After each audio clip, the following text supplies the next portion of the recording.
Lydia, mokwongo wiya ne wil gi gimoro, but we mondo kura wache, nok awacho kambiwa, wana iluongo ni Frepson Global Limited, kendo wayudore Vision Plaza, Mombasa Road.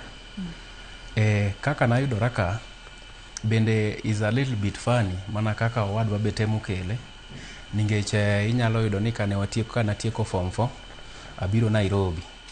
Koro in the process mana rito donjo e mbalariany.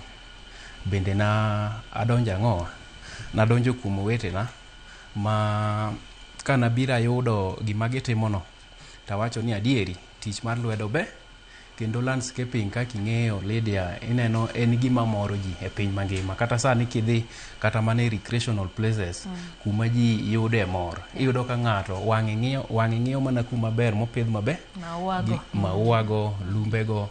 Koro inyalo do ni en gima apuonjora katiye. Koro ing'e ni ng'ama opuonjore katiye nitiere gi experience ma bende ne malo zaidi. Koro inyalo yudo ni seche ma wane rusa, to awuok e skul, tabiro atiyo kodgi, makoro nyaka sani wabedo gi lony mamalo. Kamano. Erokamano ahinya. Millicent, ne pok wawinjo ni to nichope nang'o?